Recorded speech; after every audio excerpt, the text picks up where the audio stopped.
Alors je vous présente mon voisin, Ziad Boukaza. Je vous présente Elise, ancienne camarade de classe, ancienne camarade de collège Mikaïl et Arda, ami du quartier quoi. Et tu fais quoi dans la vie, Mikaïl? Moi je suis commercial dans un tabac au champ. Voilà. Tu travailles déjà? Comment? Tu travailles J'ai déjà? 18 ans et en attendant je suis aussi en terminale ressources humaines et communication. C'est quoi tes loisirs? La natation, l'airsoft et les jeux vidéo quoi. Et t'aimes quoi faire dans le quartier? Moi j'aime bien me balader, discuter avec les gens, prendre des nouvelles. C'était de l'ASMR. Vas-y, va, regarde, elle fait la bouffe. T'attends qu'elle. Je sais pas. Viens manger, j'ai des graines, prends. Pourquoi tu mets là, frère?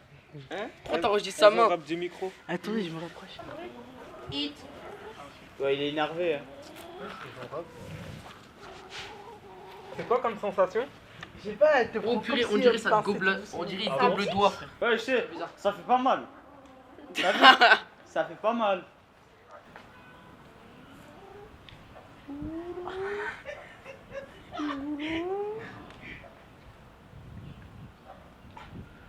Non, ils en ont peur. Regarde, Aïe, aïe, aïe, aïe, aïe, aïe, aïe. regarde les pattes.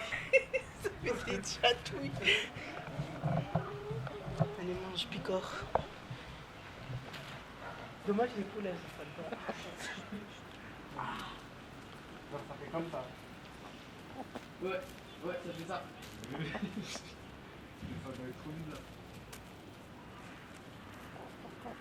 Il arrive pas à enregistrer les poules.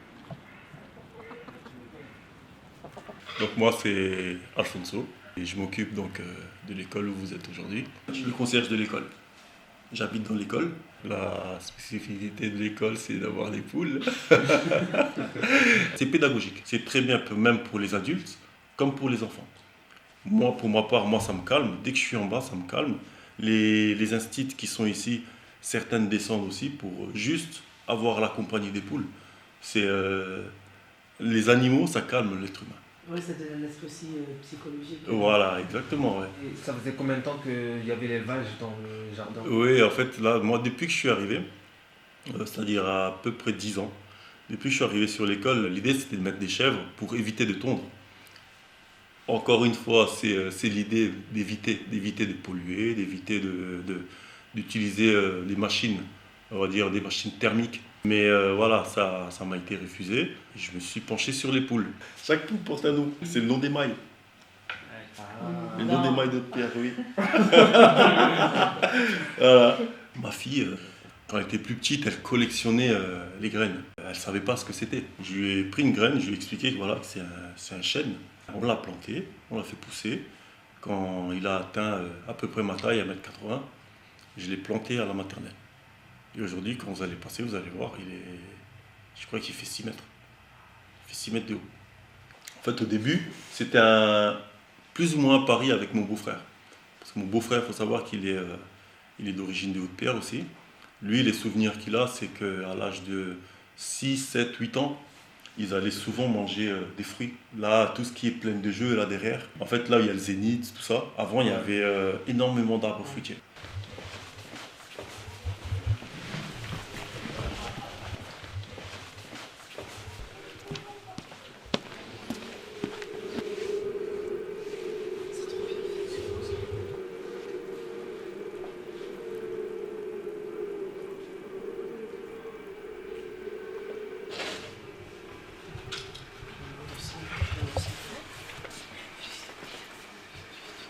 Si vous voulez sentir. Si je me fais piquer le nez, Ouais, non.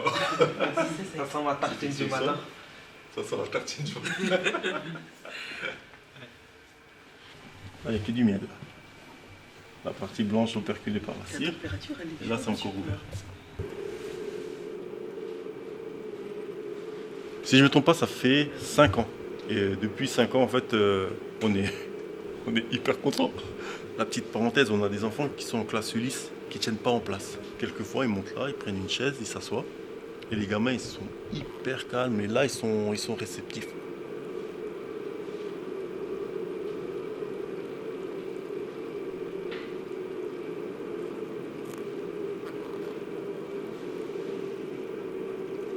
Là, c'est un avocat qu'on a planté qui est là. Ça, c'est un petit figuier aussi qui commence.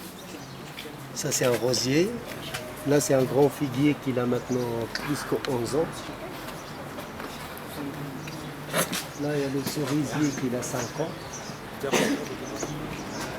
Voilà, ça, c'est du laurier qui sont là. C'est les oreilles du laurier. Il y a des figuiers aussi dans les pots, là. Je coupe, je plante et ça marche tout seul. Après, C'est voilà, la nature qui s'en occupe voilà. après. J'avais jamais fait le tour parce que souvent on passe par là-bas, on se dit pas allez je vais aller dans le coin, mais franchement c'est vraiment joli. Qu'est-ce qui te motive le jour de venir dans ton jardin, arroser, planter? C'est comme un travail, c'est comme je vais aller travailler quoi, pour être payé. C'est ma paye, c'est ça. Voilà. J'aime bien me faire plaisir, voilà.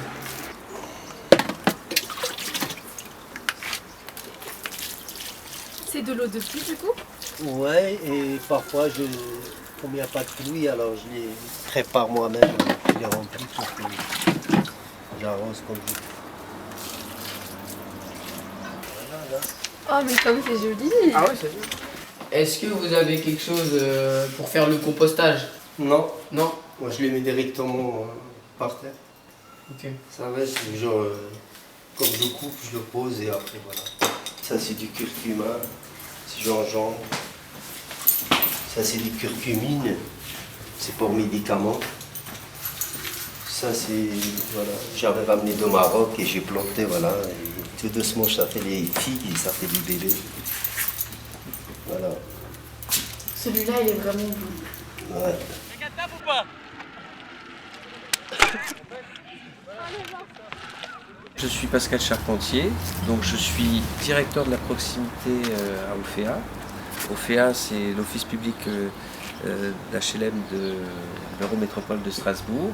J'ai ramené une carte Ouais. donc, du quartier de Pierre. On peut voir qu'il y a pas mal d'espaces verts. Ouais. Est-ce que c'est quelque chose qu'on peut retrouver sur l'ensemble des quartiers détenus par le bailleur Oféa ou c'est quelque chose qu'on a voulu mettre en avant dans le Alors, quartier? c'est vrai qu'il y a des espaces verts. Alors, on a surtout la plaine de jeu où Oui, c'est on a ça. vraiment beaucoup d'espaces verts. On a le petit bois ici qui est vraiment intéressant aussi. Et à l'arrière des immeubles, on a des espaces verts. Mais on n'en a pas tant que ça si on regarde bien parce Oui. que les espaces verts sont bignotés par les espaces de stationnement. Certains locataires qui ont la main verte se sont appropriés les abords immédiats des immeubles pour planter des rosiers, pour planter différentes choses. Et c'est quelque chose qu'on a vu plutôt d'un bon oeil parce que moi je préfère en tout cas à titre personnel devant les fenêtres de mon bureau avoir des rosiers ou des légumes plutôt qu'une voiture. Moi, c'est Salah Koussa. J'ai 42 ans. Je suis né à Strasbourg, plus précisément sur le quartier de Haute-Pierre. Je suis un vrai Haute-Pierrois. J'ai fait toutes les écoles ici. Nous, on n'avait pas besoin d'aller à Auchan. On n'avait pas à faire tout ce trajet. À l'époque, il n'y avait pas le tram. On n'avait pas à faire tout ce trajet pour aller chercher une baguette. Au lieu que ça s'installe toujours à l'extérieur, maintenant, on va créer des commerces de proximité à l'intérieur des mailles. J'en veux pour preuve, là, il y a avenue Cervantes. Il y a un coiffeur qui vient d'ouvrir, il y a une boulangerie qui vient d'ouvrir, il y a une garderie qui va ouvrir. Donc c'est un cabinet d'infirmières aussi. Il y a le laboratoire. Mais en tout cas, voilà, il y a tout ce service de proximité qu'on va essayer de mettre au cœur de quartier. Donc on aura vraiment en pied d'immeuble une association ou un commerce ou un service de proximité, ça c'est sûr. On est en pleine élection, hein. On n'a pas de café, on ne peut pas se poser, on ne peut pas boire un jus, il n'y a rien. Comment on fait? À travers quels moyens vous pouvez donner espoir à la jeunesse? La jeunesse, elle est en souffrance, elle n'a plus confiance. J'ai été jeune, enfin je le suis encore, je pense. Même moi, en fait, cette confiance, elle s'était perdue, en fait. Qu'est-ce qui arrive dans ces situations? On est démotivé, on ne va plus voter, on se dit, allez, tant pis, c'est pas pour moi, tout ça, machin. Je me suis dit, c'est pas possible, ça ne peut pas être comme ça. Je me suis présenté à une élection nationale, alors que je n'avais jamais fait de politique auparavant. J'ai fait campagne essentiellement sur le quartier de Haute-Pierre. C'était pour prouver aux copains, aux gens aussi qui ont eu cette perte de confiance que, en fait, tout est possible, en fait. Et donc, une fois que cette idée, elle t'est venue en tête, qu'elle a mûri, là, tu fonces. Alors, les gens vont te dire, Oh mais il est fou, la politique c'est pas pour nous. Plein de choses, plein de barrages avant que tu arrives à faire ton projet. Donc qu'est-ce que tu fais? Tu fixes ton objectif et là tu y vas. Haute-Pierre, certes, on y vit, mais aussi il faut aussi découvrir ce qui se fait ailleurs.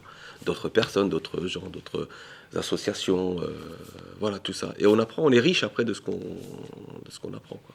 Ben, merci beaucoup en tout cas. On va où maintenant? On va aller au jardin au pied de mon immeuble. Là, il y a le compost. Donc juste là, il y a le compost, voilà, fait par également les gens de notre immeuble. Donc le compost, c'est par exemple tous les gens de l'immeuble. Donc ici, on peut voir tous les pots de pommes, par exemple, qu'on ne mange pas et qu'on enlève, ou de pommes de terre, et ben on vient, on les met là. C'est pour la terre. Non, Bonne santé. pas vraiment. C'est en gros, tu mets les déchets biodégradables et ils se font manger par les insectes. Comme ça évite de les brûler. Oui, ouais. Par contre, ça fait un engrais après. Ici, vous pouvez apercevoir le mini jardin, voilà, fait par les gens de l'immeuble. Donc ici, vous pouvez voir, il y a déjà quelques plantes qui commencent, qui commencent à pousser ici. Donc, et là-bas aussi, voilà, on a commencé déjà à labourer la terre. Je descends pour aider, par exemple, j'arrose. Ou alors j'aide à retourner la terre par exemple pour enlever les mauvaises herbes. Ça a été commencé en quelle année? Donc on a commencé ça il y a à peu près 2 ans. Donc juste un petit peu après le confinement, voilà. On a commencé à. D'abord on avait commencé que dans cet espace-là. Et ensuite on a étendu dans tout cet espace là-bas. Voilà. Il y avait des tomates, il y avait des concombres. Ouais, c'était des concombres. Aussi on mettait des fleurs. Là-bas il y a des fleurs et tout. Ouais. Avant il y avait plein de trucs, c'est juste que là. La saison elle commence à peine à arriver. Oui, il a gelé en plus. On a débuté ça en fin 2019. À la base, c'était pour éradiquer les nuisibles. On avait des rats, on avait des buissons qui montaient jusqu'au rez-de-chaussée. Et après, petit à petit, il y a eu le Covid. Il fallait des permissions de sortie et on a eu l'idée de commencer à jardiner, pouvoir sortir. Et en fait, au fur et à mesure qu'on plantait, on avait des gens qui passaient « Ah mais c'est trop bien ce que vous faites, c'est magnifique !» On a eu des gens qui nous apportaient des plants, on a eu des fleurs. Et après on a été beaucoup encouragés par plusieurs associations, notamment la CSF, qui elle a pris le projet en main et nous a soutenus en demandant à Alsace Habitat, qui est le bailleur social de ce côté-ci, de pouvoir avoir une assurance et qu'on puisse nous laisser faire ce qu'on voulait, quoi. On a pu avoir et l'autorisation de continuer à jardiner et on a eu des financements du bailleur. Donc on nous a fait un local d'entretien où on a tout notre matériel de jardinage. On a eu des financements pour des plants, pour des petits arbustes. Et celui qui veut participer, participe. Et la récolte ne se fait pas que par les gens qui habitent ici. Ça veut dire celui qui passe et qui a envie d'une belle tomate, il va prendre sa belle tomate. Celui qui... La menthe, il y a des gens qui passent, on peut avoir de la menthe, on peut avoir du persil. Servez-vous, il n'y a pas de problème. C'est quelque chose qui est fait pour tout le monde. C'est quoi ce que tu as trempé dans l'eau hier? Des fèves. Des fèves, voilà. Ah oui, on a planté des fèves l'année dernière et ça a bien marché. On a planté aussi des betteraves. C'était un succès, mais de fou. On en avait tellement que les gens qui passaient, on avait fait une grande table, les gens qui passaient, on leur offrait des betteraves, des navets. C'est génial. Vous savez ce que c'est les fèves? Oui. Ah oui, c'est des fèves égyptiennes. On les utilise comme ça, on les fait sécher. J'étais partout, je n'ai pas trouvé de fèves sèches comme ça. Elles étaient déjà sans la peau, en petits morceaux, mais comme ça, je n'en avais pas trouvé. Je dis, c'est quand même bizarre. Voilà. Ben, on va dire, où est-ce que tu crois qu'on va les planter, les fèves?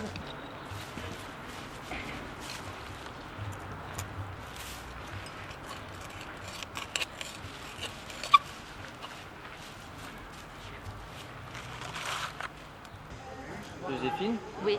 Vous pensez que si tout le monde s'y met à faire ça devant chez soi, on pourra s'en sortir des problèmes d'agriculture à cause du réchauffement climatique et des choses comme ça? Écoute, moi j'ai dit une fois, pendant le confinement, qu'à Haute-Pierre, il y a vraiment beaucoup de terre, d'espace. et que ça suffirait pour nourrir toute la population de Haute-Pierre. Je pense même plus en réalité. Il faudrait mettre des engrais chimiques, avoir des machines et tout ça. J'avais pas Non. pensé à ça. Non, mais Mais nous, en naturel. non, mais par exemple, tout ce qu'on fait là, on le fait pour le plaisir. Bon, évidemment, on le consomme, Oui. mais on doit quand même aller acheter des légumes. Hein. C'est... Mais... Un petit coup de pouce quoi. Oui, et ça permet de comparer les goûts aussi. La première fois que j'ai goûté une cœur de bœuf d'ici, je l'ai simplement coupée en tranches. Je n'ai mis ni sel, ni huile d'olive, rien du tout. Elle se suffisait à elle-même. Donc suivez-moi, c'est par là-bas. Donc il y a plusieurs chemins, donc on peut aussi passer par derrière. Sauf que là, pour les besoins du tournage, nous allons passer par ici.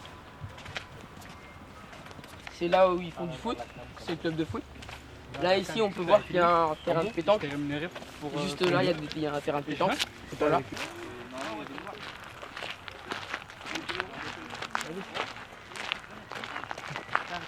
Ici pour vous donner un ordre d'idée, donc on peut apercevoir ici la piscine. C'est également là où Ardakan s'amuse à faire de la moto. Je pense on peut lui demander. Ardakan, viens.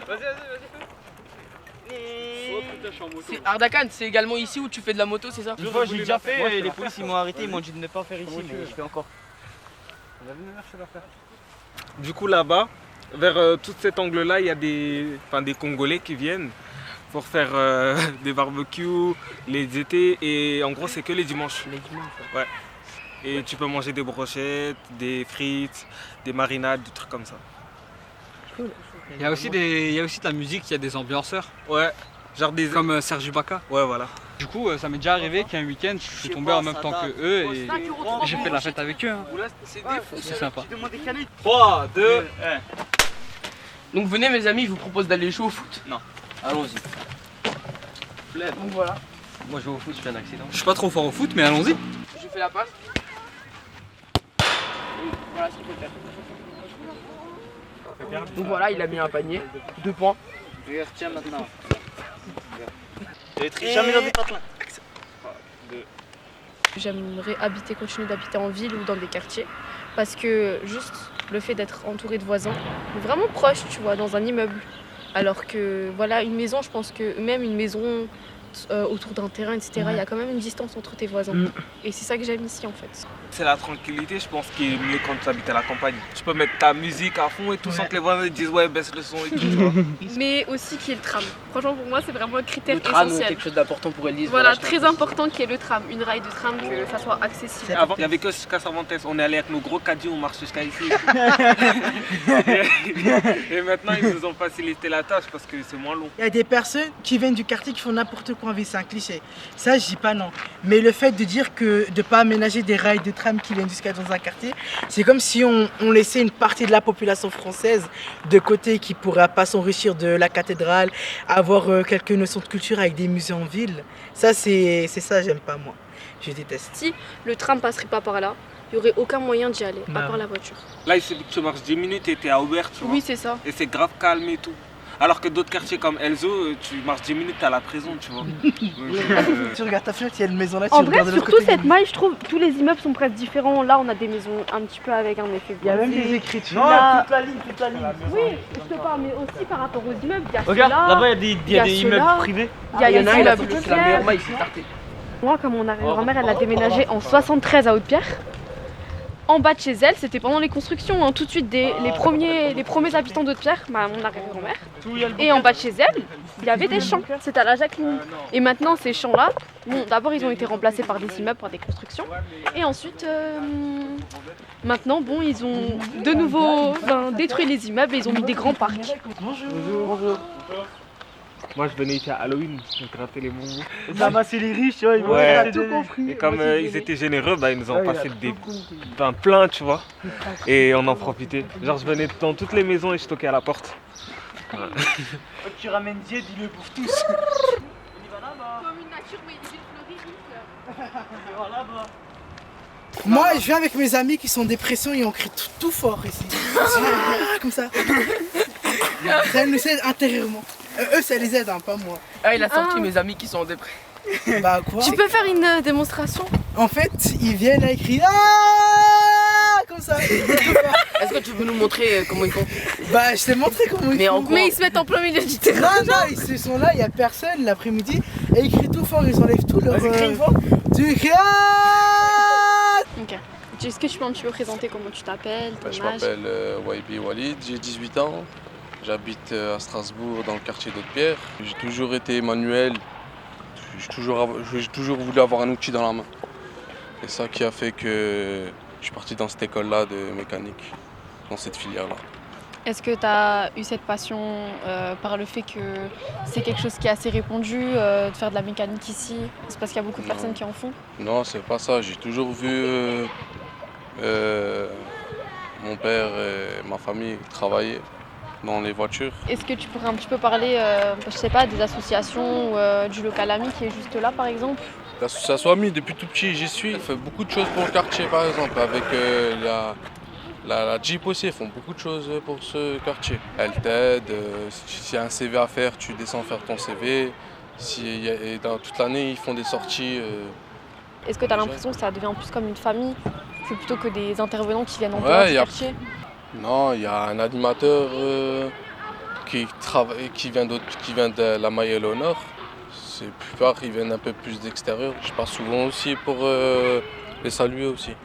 À l'association, il y a aussi des animatrices et franchement, quand elles étaient là, je trouve qu'elles ont fait beaucoup de choses. Je pense aussi à Marie, malheureusement elle est partie parce qu'elle a dû partir dans une autre ville. Mais elle avait inséré le sport dans notre maille, dans notre quartier. Et avec des copines à moi, elle nous emmenait le samedi et le dimanche faire du sport, etc. Et elle faisait des activités spécialement pour nous. C'était pas les garçons qui pouvaient y aller, c'était que nous. Et du coup, je trouvais ça intéressant. Malheureusement, elle est partie, mais ça continue quand même avec des plus petites que nous, qui continuent de faire des samedis et des dimanches sportifs, mais qu'entre elles. Parce qu'on avait remarqué en fait que quand on fait des sorties sportives ou quand on fait des sorties quelque part, si elles voient que sur la liste, il y a beaucoup de garçons, elles n'y vont pas et elles n'écrivent pas leur prénom pour s'inscrire. Du coup, les animatrices qu'elles ont fait, c'est qu'elles ont fait des sorties uniquement. Elles ont fait des sorties mixtes, bien sûr, et des sorties où il n'y avait que elles. Et du coup, elles ont un peu plus pris confiance en elles et elles vont de plus en plus faire des sorties mixtes. Ciao. Ciao.